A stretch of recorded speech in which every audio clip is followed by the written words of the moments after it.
You have to really almost meditate on it and say, what can go wrong and how do I make sure I minimize the chances things can go bad? So if you approach wealth in a way with the mindset of most of the rappers, you're not going to have wealth for very long. And that's just a fact. All right, so let me jump in here. I'm going to give you some steps and information on what a Black Wall Street would look like as you build that. First thing you have to have is capital access. So there's a theory, the Solo model of endogenous growth theory, that basically says that sustained development requires capital accumulation. So that means you have to have savings, investment, and credit structures that recycle back into the community. So in order for Black economic systems to be built, you have to have access to capital, which we don't tend to have. But also you have to have in the community, you have to have savers and investors and not just borrowers and spenders. So you can have borrowers and spenders, but you have to have savers and investors. That's why saving culture, which is conservative again, investing culture is really important. So the fact that we've talked 10,000 times, and in this room there are thousands of investors. That right there does mean that when we decide to launch something or do something together, which I'm still thinking about that, we'll be able to do some pretty powerful stuff because we all understand the value and the benefit of investing.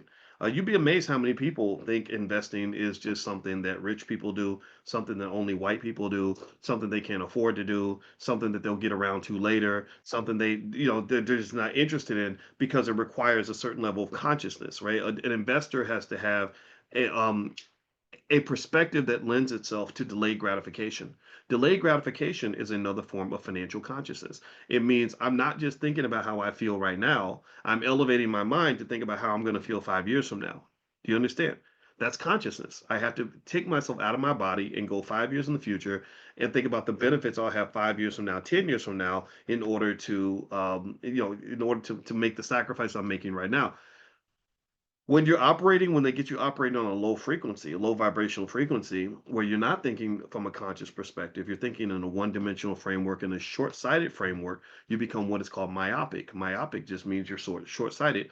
Animals think like that actually. If you get a dog and and let's say you go on a vacation and you're going to be gone for 7 days and you give your dog 7 days worth of food, what is that dog going to do? Is he gonna say to himself, I better eat a little bit now so I can have enough for the next 7 days, and then I'm gonna eat a little bit more tomorrow, but I'm not gonna go too far with it. What's he gonna do? No, he's not gonna do that. The dog is gonna eat, he's gonna eat 7 days worth of food. He's gonna eat real good for about 24 hours, and then he's gonna run out of food, and by the time you get home, that dog might not be alive no more because he's gonna be starving, right? So really, if you think about this, the goal of capitalism, the sinister goal of Americanized capitalism is to get you thinking like a damn dog.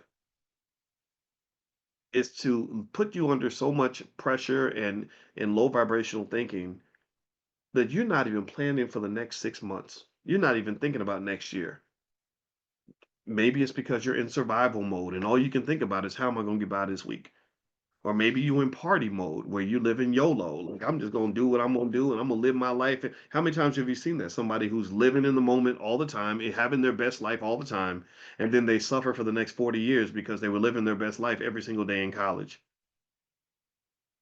I think that that's the goal. I think that if you have short-sighted people with low consciousness, they're going to be the ones that you can turn into slaves. A lack of consciousness leads right into slavery because you're not thinking about how the next step impacts the step after that. You're not playing chess, you're playing checkers.